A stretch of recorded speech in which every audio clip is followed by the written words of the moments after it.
కాశ్యపాన్వయ సంజాతం శరణ్యార్యపదాశ్రితం వైరాగ్యజలధిం వందే రంగరామానుజం మునిం. మన ఆచార్యులు శ్రీ శ్రీ శ్రీ త్రిదండి శ్రీ రంగరామానుజీయ స్వామి వారు అందించిన రచనల్ని మనం చదువుకుంటున్నాం. అందులో మన జీవిత లక్ష్యాన్ని ఆవిష్కరించుకుందాం రండి అనే కోశంలోని భాగాల్ని మనం చదువుకుంటున్నాం. మనసు గురించి ఈ విభాగంలో డిస్కస్ చేస్తున్నారు. మనసులో 3 రకాలుగా మనం విభజించుకుంటే మనసు అనే భాగాన్ని ఊగిసలాట ఉండే భాగం, అదే చిత్తంగా ఉండే భాగం, బుద్ధి అనే 3 విభాగాలుగా ఉంటాయి అని మనకి తెలియచేశారు. ఏవైతే ఆలోచనలు బలహీనంగా ఉంటాయో అవి నశించిపోతూ ఉంటాయి. క్రమంగా మనం ఎక్కువగా తరచుగా మనం కలిసే వ్యక్తుల గురించి కానీ మాట్లాడుకునే విషయాల గురించి ఆలోచనలు అయితే చిత్తంలో స్ట్రాంగ్గా భద్రపరిచి ఉంటాయి అని మనకి తెలియజేశారు.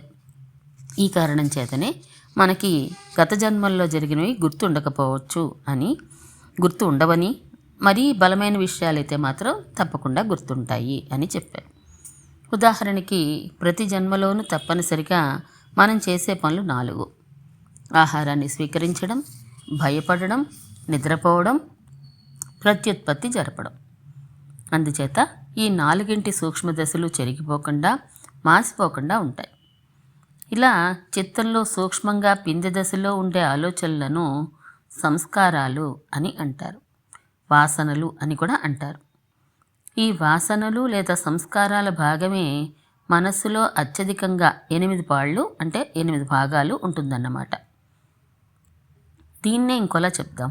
మన మనస్సులో ఉండే 8 పాళ్ళ అంటే భాగాల ఆలోచనలు సూక్ష్మదశలో పిందె దశలో ఉండేవే అని అర్థం. ఒక పాలు అంటే ఒక భాగం ఆలోచనలు మాత్రమే స్థూల దశలోకి చేరుకుంటాయి. ఊగిసలాట, థింకింగ్ ఫ్యాకల్టీ అంటూ ఉంటాం మనం.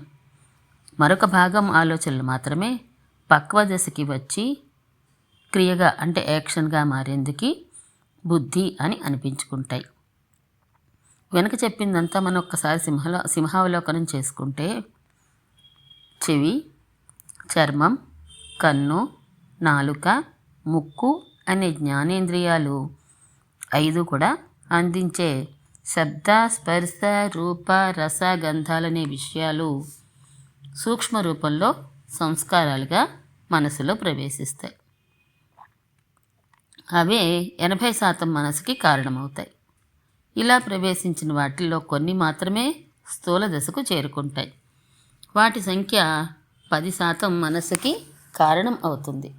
వాటిల్లో కొన్ని మాత్రమే క్రియగా మారగల స్థితికి పక్వమవుతాయి. వాటి సంఖ్య మిగిలిన 10% మనసుకి కారణం అవుతుంది. అయితే ఇక్కడ ఇంకో ముఖ్య విషయం మనం మర్చిపోకూడదు. మొత్తం ఆలోచనలన్నింటినీ 2 రకాలుగా విభజించవచ్చు. శరీరానికి సంబంధించిన గుండెకాయ, జీర్ణ వ్యవస్థ మొదలైన వాటిని పనిచేయించడానికి తగిన ఆలోచనలు ఒక రకం. మిగిలిన ఆలోచనలు, ఇతర ఆలోచనలు కొన్ని. వెనక వివరించిందంతా ఆ ఇతర ఆలోచనల గురించే, శరీర సంబంధిత వ్యవహారం గురించి కాదు. శరీరం నిలుపుకోవడానికి అవసరమైన ఆలోచనల్లో 99% చకచకా అమలైపోతాయి, సందేహం లేకుండానే. ఎందుకంటే శరీరం నిలిచి ఉన్నంత వరకే జీవుడు మనస్సు ద్వారా అనుభవాన్ని పొందగలడు. కానీ శరీరమే పడిపోయే పరిస్థితి వస్తే మొదలు చెడ్డ బేరమే కదా. విపరీతంగా ఆకలి, దాహం వేసినప్పుడు, తీవ్ర అనారోగ్యం ఉన్నప్పుడు తత్సంబంధమైన ఆలోచనలన్నీ సూక్ష్మదశలో ఉన్నా, స్థూల దశలో ఉన్నా ఇంచుమించు 100% అమలైపోతాయి. అంటే పక్వమైపోతాయి, క్రియలుగా మారిపోతాయి. సూక్ష్మదశలో ఉన్న ఇతర ఆలోచనలు శరీర సంబంధమైన ఆలోచనలు అమలు అయ్యే వరకు ఆగి అప్పుడు స్థూల దశలోకి వస్తూ ఉంటాయి. ఆకలి వేస్తుంటే భోజనానికి ప్రాముఖ్యత ఇస్తాం కానీ సినిమా చూడడానికి కాదు కదా. అలా అన్నమాట. ఈ ఆలోచనలు పక్వ దశలోకి వచ్చి క్రియారూపంగా అమలు చేయబడవలసి వచ్చినప్పుడు ఆ క్రియ జ్ఞానేంద్రియాల ద్వారాను కర్మేంద్రియాల ద్వారాను కూడా జరగవచ్చు. అయితే ఓ చేయి కదల్చాలన్నా, కాలు కదల్చాలన్నా, ముక్కు పీల్చాలన్నా, కన్ను చూడాలన్నా తప్పనిసరిగా కావాల్సింది శక్తి, ఎనర్జీ. ఇది ఎక్కడి నుంచి వస్తుంది? మనం తినే ఆహార పదార్థాల వలన శరీరంలో నిలవ ఉన్న కండరాల ద్వారా వస్తుంది నిజమే. కానీ ఆ కండరాలలోంచి ఆ శక్తిని వెలికి తీసే ప్రక్రియ ఎక్కడ మొదలవుతుంది? అర్థం కాలేదేమో, వివరిస్తాను. పెట్రోల్ మండి తద్వారా వచ్చే శక్తితో కారు నడుస్తుందని మనకి తెలుసు. అలా ఆ పెట్రోల్ని మండించడం అనే ప్రక్రియ మొట్టమొదటగా ఎక్కడ ప్రారంభమవుతుంది? కారు తాళం చెవిని స్టీరింగ్ వీల్ దగ్గర ఉండే ఒక రంధ్రంలో పెట్టి తిప్పడం అనే చిన్న పనితో ప్రారంభం అవుతుంది. అలాగే నడవడం అనే ఒకానొక పనిని చేయడానికి కావలసిన శక్తిని కండరాల్లోంచి వెలికి తీసే ప్రక్రియ ఎక్కడ ప్రారంభమవుతుందో తెలుసా? మనస్సులోనే. స్థూల, సూక్ష్మ, పక్వ దశలలోకి ఒక ఆలోచన రూపాంతరం చెందే ప్రాసెస్తోనే ఇది ప్రారంభమవుతుంది. నిజానికి ప్రతి ఆలోచన కూడా ఒక చిన్న శక్తి ముద్ద, ఎనర్జీ ప్యాకెట్ అంటారు. దశలు మారుతూ ఉంటే ఆ ప్యాకెట్లోని ఎనర్జీ పెరిగి పెద్ద పనిని చేయడానికి వీలైన కండరాల్లోని శక్తిని రిలీజ్ చేయిస్తుంది. రాకెట్ లాంచింగ్కి కావాల్సిన శక్తి రిమోట్లోని ఒక బటన్ నొక్కగానే పరంపరగా అందించినట్లన్నమాట. అందుచేత మన మనసులో ఉండే ఆలోచనలన్నీ శక్తి ముద్దలే, ప్యాకెట్స్ ఆఫ్ ఎనర్జీయే. సూక్ష్మంగా ఉన్న ఆలోచనల శక్తి తక్కువ, స్థూలంగా ఉన్న వాటివి ఎక్కువ, పక్వ దశకి వచ్చేసిన వాటి శక్తి ఇంకా ఎక్కువ. అలా పక్వ దశకి వచ్చేసిన వాటి శక్తే బాహ్యంగా ఉండే చేతులు, కాళ్ళు కదల్చడానికి అవసరమయ్యే శక్తిని కండరాల్లోంచి వెలికి తీయడానికి విత్తనంగా తయారవుతుంది. మరి మనస్సులో కొన్ని లక్షల కోట్ల ఆలోచనలుంటే అవన్నీ శక్తి ముద్దలు అవుతూ ఉంటే మొత్తం మనస్సంతా కలిపితే ఇంకా పెద్ద శక్తి ముద్ద, ప్యాకెట్ ఆఫ్ ఎనర్జీ అన్నమాట. ఏదైనా ఒకానొక క్షణంలో ఒకానొక సగటు వ్యక్తిలో ఆలోచనలు ఉన్నాయని అనుకుందాం. అవి సూక్ష్మ, స్థూల, పక్వ దశలలో ఉంటాయి కదూ. ఆ దశలలో విడివిడిగా ఉండే ఆలోచనల సంఖ్యల్ని N1, N2, N3 అందాం. అప్పుడు N1 + N2 + N3 = N అవుతుంది కదా. మరి శక్తిలో అంటే ఎనర్జీవో? సూక్ష్మ, స్థూల, పక్వ దశలలో ఉండే ఆలోచనల శక్తులు, ఎనర్జీసు E1, E2, E3 అనుకుంటే ఆ మనస్సు శక్తి స్థాయి E అయితే E = E1 + E2 + E3 అన్నమాట. అలాగే మరి ఇందులో పక్వ స్థాయికి వచ్చేసిన N2, N3 ఆలోచనలు అలా ఉండిపోవు కదా, క్రియ కింద మారిపోతాయి. మారిపోగానే E3లో మార్పు వచ్చేసి తగ్గిపోతుంది. అంటే ఆ క్షణంలో మనస్సు గుండె స్థాయి ఎనర్జీ లెవెల్ అయిన E కాస్త E⁻1గా మరుక్షణంలోనే మారిపోతుంది. పోనీ అలాగైనా కాసేపు ఉంటుందా? ఉండదు. కొన్ని సూక్ష్మదశ ఆలోచనలు స్థూల దశకి మారవచ్చు, స్థూల దశవి పక్వ దశకి మారవచ్చు. దాంతో మళ్ళా తర్వాతి క్షణంలో మనస్సు ఎనర్జీ కాస్త E⁻1 అనే స్థాయి నుండి మారిపోతుంది. ఇలా ప్రతి క్షణము కూడా, ఇంకా సరిగ్గా చెప్పాలంటే ప్రతి క్షణములోని 100వ భాగంలో కూడా మనసు యొక్క శక్తి స్థాయిలు చకచకా మారిపోతూనే ఉంటాయి. ఒకానొక క్షణంలో తీసుకున్న ఆలోచనల సంఖ్య స్థిరంగా కాసేపు కూడా ఉండదు. జ్ఞానేంద్రియాలు మళ్ళా ఇన్ఫర్మేషన్ని సప్లై చేసేస్తూ ఉంటే కాస్త N+1, N+2 అలా N+P, N+Z వరకు మారిపోతూ ఉంటుంది. ఇది చాలా సంక్లిష్టమైన సన్నివేశం అన్నమాట. ఎన్ని ఆలోచనలు లోపలికి వస్తున్నాయో, ఎన్ని సూక్ష్మ దశ నుంచి స్థూల దశకి మారుతున్నాయో, ఎన్ని పరిపక్వం అవుతున్నాయో, ఎన్ని క్రియారూపంగా మారిపోతున్నాయో ఆ బ్రహ్మదేవునికి కూడా అంతుపట్టదు. అయితే భావగ్రాహి జనార్దన అని అంతర్యామిగా ఉండే భగవంతుడికి మాత్రం అన్నీ తెలుస్తూనే ఉంటాయట. ఎందుకంటే ఆయన సంకల్పాన్ని అనుసరించి కూడా లోపల ప్రవేశించే ఆలోచనల సంఖ్య, సూక్ష్మ దశలోంచి స్థూల దశలోకి మారే ఆలోచనల సంఖ్య, పక్వ దశకు చేరుకునే ఆలోచనల సంఖ్య మారిపోతూ ఉంటాయి కనుక ఆయన సంకల్పిస్తే దేన్నైనా ఆపగలడు, కొనసాగించగలడు కూడా. అలా భగవంతుడు కల్పించుకొని ఒకానొక స్థితిని ఊహిద్దాం మొదటగా. అప్పుడు ఆ మనసులో ఉండే ఆలోచనల సంఖ్య ఎన్ అనుకుందాం మళ్ళీ. ఈ స్థితిలో ఆ మనసుకుండే ఎనర్జీ లెవెల్ శక్తి స్థాయిని ఈ అనుకుందాం ఇదివరకట్లాగానే. ఎన్ కాస్త n+1, n+2, n-1, n+1, n+2, n-3 ఇలా మారుతూ ఉండే ఈ కూడా e-1, e+1, e-2, e-3 అని మారుతూనే ఉంటుంది కదా. ఈ విధంగా ఎనర్జీ లెవెల్స్ ఎంత గబగబా మారుతూ ఉంటాయో దాన్ని అనుసరించి మన మనస్సులు అంత అశాంతిగా రెస్ట్లెస్గా ఉంటాయి. ఎంత స్లోగా మారుతూ ఉంటాయో దాన్ని అనుసరించి అంత నిమ్మళంగా ఉంటాయి మన మనస్సులు. మారక తప్పవు. ఎనర్జీ లెవెల్స్ మారని మనసు చాలా చాలా అరుదు. ఈ ఎనర్జీ లెవెల్స్ చకచకా బోలెడు పర్యాయాలు మారిపోతూ ఉంటే వ్యక్తిని రాజస స్వభావం కలిగినవాడు అని అంటారు. వీరు చాలా చంచలంగా కంగారుగా ఉంటూ ఉంటారు. ఎనర్జీ లెవెల్స్ బాగా నెమ్మదిగా మారుతూ ఉండేవాడిని తామస స్వభావం కలవాడు అని అంటారు. వీడు చాలా మందంగా బద్ధకంగా ఉంటాడు.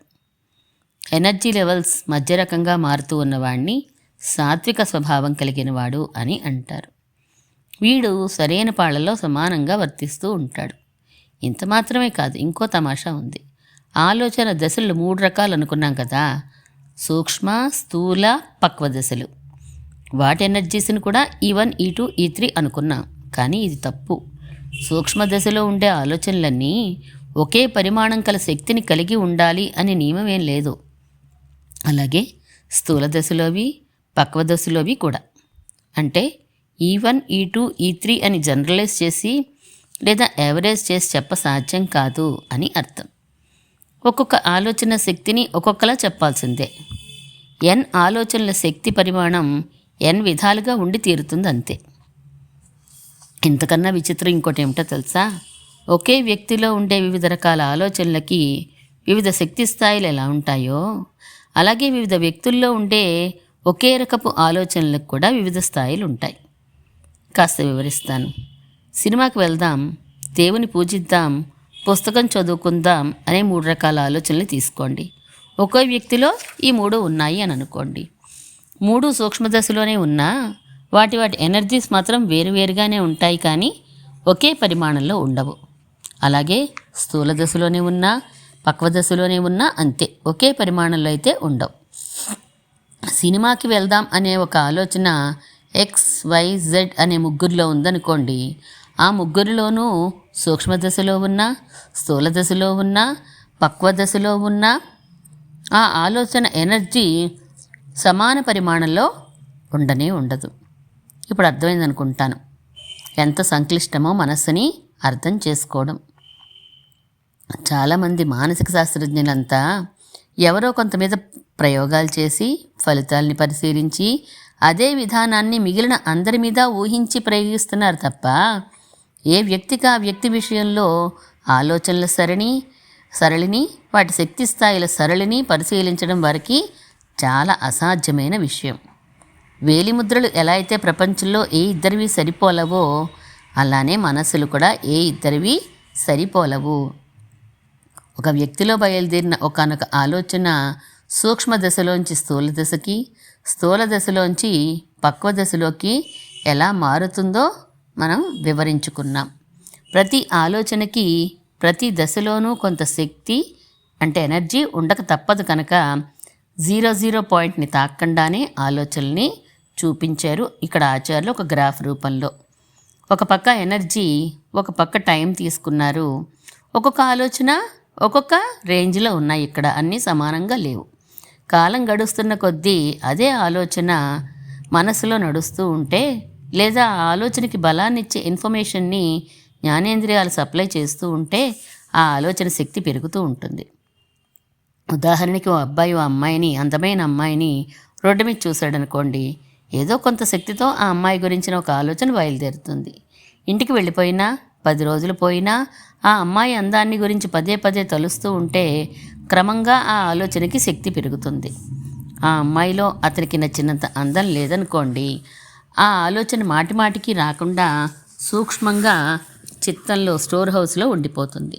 తర్వాత కూడా మాటి మాటికి ఆ అమ్మాయి కనిపిస్తుంది అనుకోండి, లేదా ఆమె ఫోటోలు చూస్తున్నాడు అనుకోండి, లేదా ఆమె మాట్లాడుతోందనుకోండి, లేదా స్నేహితులు బంధువులు ఆమెను రిఫర్ చేస్తున్నారనుకోండి, లేదా ఆ అమ్మాయే కవ్విస్తుందనుకోండి, ఇక ఈ పరిస్థితిలో అంటే ఒక్కొక్క పరిస్థితిలో ఒక్కోలా కదా, ఆ ఆలోచన శక్తి పెరగడం ప్రారంభిస్తుంది. సూక్ష్మ స్థూల పక్వ దశల్ని చేరుకోబోతూ ఉంటుంది. ఆ ఆలోచన సూక్ష్మ దశలో ఉంటే మనసులో సంస్కారం పడింది అని అంటాం. స్థూల దశలో ఉంటే సంగం కలిగింది అని అంటాం. పక్వ దశలోకి వస్తే కామంగా మారింది అని అంటాం. దీనినే కృష్ణ పరమాత్మ ధ్యాయతో విషయాన్ పుంసః సంగస్తేషూపజాయతే సంగాత్ సంజాయతే కామః అని వివరించాడు భగవద్గీతలో. పరిపక్వ దశకు చేరుకున్న ఆలోచన ఇక క్రియగా మారిపోవాలి కదా. అంటే దాని శక్తి మనసులోంచి వెలుపలికి వచ్చి కండరాల్లో ఉండే శక్తిని ప్రేరణ చేసి శరీరంలో కదలికలు తెచ్చేయాలి. లేకపోతే పక్వ దశలో ఉండే అధికమైన ఎనర్జీ మనస్సుని స్థిరంగా ఉండనీయదు, అతలాకుతలం చేసేస్తూ ఉంటుంది.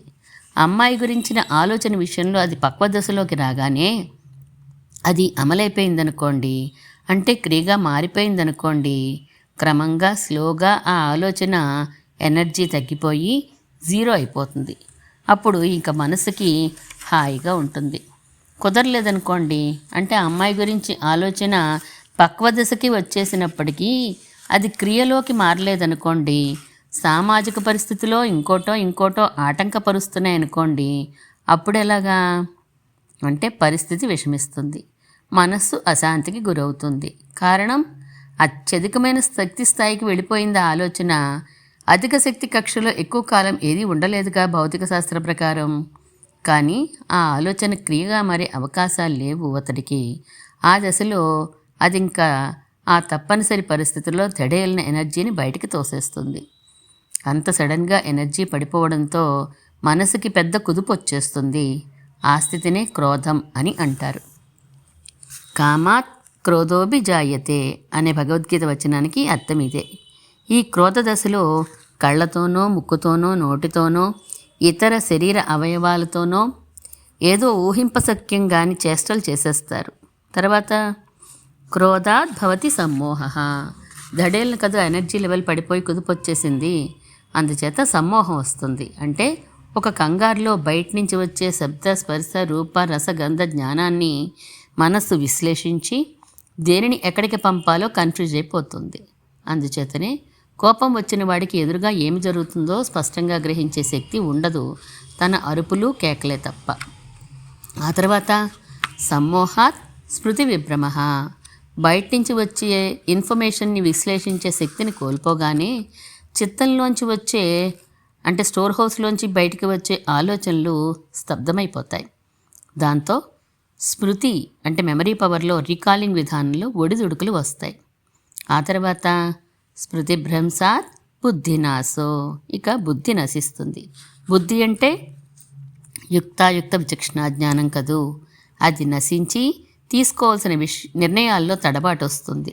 ఇంకేముంది, చివరి దశగా బుద్ధినాశాత్ ప్రణశ్యతి. ప్రణశ్యతి అంటే ప్రకృష్టేన నశ్యతి అనే అర్థం. ఇక ఆ లోపల నుండి ఆత్మ పదార్థం నుండి వెలికి వచ్చే ధర్మభూత జ్ఞానానికే ఎసరు పెట్టేసిన పరిస్థితి ఏర్పడిపోతుంది.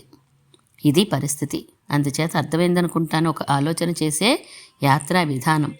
మరిన్ని వివరాలు తెలుసుకుంటే కానీ ఆ యాత్ర సమగ్రం కాసుమండి. ఇంతవరకు మనం మనసులో ఒక ఆలోచన ఎలా జన్మిస్తుందో, అది క్రియగా ఎలా మారుతుందో, ఎందుకు మారదో వివరంగా తెలుసుకున్నాం.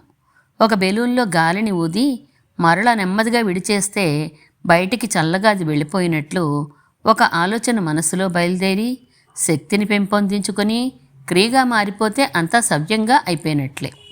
అలా కాకుండా ఆ బెలూన్లోని గాలిని బయటికి వదలకుండా ఇంకా లోపలికి ఊదుతూ ఉంటే క్రమంగా పెద్దదైన బెలూను టప్పని పేలిపోతుంది. అలాగే ఏదైనా ఒక ఆలోచన మనసులో తీవ్రతరమై దానిని క్రియ కింద మారకుండా నిరోధించినప్పుడు దాని శక్తి పెరిగి ఒక్కసారి బయటికి రావాలని చూస్తుంది. ఇదే క్రోధ దశ, కోపం వచ్చింది అనిపించే దశ. బెలూన్లో గాలి అధికమైనప్పుడు టప్మనే ప్రేలుడితో గాలి బయటికి పోగానే గమనిస్తే ఆ బెలూన్ చర్మం అంటే తొక్క ఎక్కడో ఒకటి చిల్లుపడి ఉంటుంది. 10 15 బెలూన్లని అలా ఊది పడేస్తూ ఉంటే అన్నిటా చర్మాలు అంటే స్థలాల్లో తొక్కలు ఒకే స్థలంలో చెరగవు, ఒక్కొక్కటి ఒక్కొక్క స్థలంలో చెరుగుతాయి. ఎక్కడ ఆ చర్మం అంటే ఆ తొక్క బలహీనంగా ఉంటుందో అక్కడే చెరుగుతుంది. అలాగే ఒక ఆలోచన మనస్సులో ప్రవేశించినదే శక్తిని సంతరించుకొని పెరగ్గా అది క్రియగా మారడానికి బదులు క్రోధ దశలోకి ప్రవేశిస్తే ఆ శక్తి ఏవో కొన్ని ఇంద్రియాలు అవయవాల ద్వారా బయటికి వచ్చేస్తుంది గబాలన. ఏ ఇంద్రియాల నిగ్రహం మనకి స్వల్పంగా ఉంటుందో ఆ ఇంద్రియం ద్వారా ఆ శక్తి బయటికి గబగబా ప్రవహించడంలో బొత్తిగా మన మోహించని ప్రవర్తన కలుగుతుంది. ఉదాహరణకి మనకి వాగీంద్రియం మీద పట్టు తక్కువ అనుకోండి. కోపం వచ్చినప్పుడు తత్సంబంధమైన ఆలోచనలు కొన్న శక్తి ఆ ఇంద్రియం ద్వారా పతనం అవడంతో అడ్డదిడ్డంగా వాగుతాం. చక్షురింద్రియ నిగ్రహం తక్కువగా ఉంటే మనకి కోపం వచ్చినప్పుడు కళ్ళు ఎర్రబారడమో చొరచొరా చూడటమో జరుగుతుంది. పాణి పాదము అనే ఇంద్రియముల బలహీనత అయితే కోపం వచ్చిన వారి చేతులతో కాళ్ళతో ఏవేవో క్రియలను చేస్తారు. అప్పుడు ఇంకెదుటి వారికి కోపం వచ్చిందని మనం గ్రహించగలం. ఈ మెకానిజం గుర్తుపెట్టుకుంటే మనకి ఎంతో ఉపయోగం. ఎదుటివాడికి కోపం రాగానే మనము కోపం తెచ్చేసుకోకుండా ఉంటాము. ఓహో, ఈయన మనసులో ఏదో ఒక ఆలోచన శక్తి పెరిగిపోయి అది క్రియగా మారలేకపోవడం వలన ఇలా ఏదో ఒక ఇంద్రియం ద్వారా బయటపడడానికి చూస్తోంది. కాసేపు ఆగితే ఆ శక్తి అంతా బయటకు పోతే ఇంకా ఆయన ప్రశాంతంగా మామూలుగా అయిపోతాడు. అప్పుడు తిరిగి మనం మాట్లాడవచ్చు అని మనం గ్రహిస్తాం. బోర్న వర్షం పడిపోతూ ఉన్నప్పుడు కాసేపు ఏదైనా ఇంటి అరుగు మీద నిలబడి వర్షపు నీరు తగ్గగానే తిరిగి ఎలా రోడ్డు మీదకి వెళ్తామో అలాగే కోపం వచ్చిన వాళ్ళ విషయంలో కూడా అన్నమాట. ఇంత స్పష్టంగా ఆలోచించగలిగితే ఇక లోకంలో సమస్యలే ఉండవు. మొత్తం మీద మనసులోని ఆలోచనలు తీరిది. అయితే ఇంకో విషయం ఎప్పుడు మర్చిపోకూడదు. ఆలోచనల ప్రారంభం అనేది కేవలం ఇంద్రియాలకు బయట నుంచి సప్లై చేసే విషయాల వలన మాత్రమే ఉండదు, చిత్తం వలన కూడా ఉంటుంది. ఇంకా కొన్ని కారణాల వలన కూడా ఉంటుంది. వివరించుకుందాం. కన్ను, ముక్కు, చెవి, చర్మం, నాలుక అనేవి బయట నుంచి విషయాల్ని గ్రహించి మనసుకి సప్లై చేయడం వలన ఆ విషయాల మీద ఒక ఆసక్తి కలిగి మనకి బయలుదేరి తత్సంబంధమైన ఆలోచన ఒకటి బయలుదేరుతుందని, దానికి కొంత శక్తి ఉంటుందని, ఆ శక్తి పెరిగిన కొద్దీ అది క్రియగా మారుతుంది అని మనం ఇప్పటి వరకు చెప్పుకున్నాం. మిగిలిన విషయాల్ని రేపు మనం తెలుసుకుందాం. శ్రీమన్ మహాభూతపురే శ్రీమత్ కేశవ యజ్వరః కాంతిమత్యాం ప్రసూతాయ యతిరాజాయ మంగళం.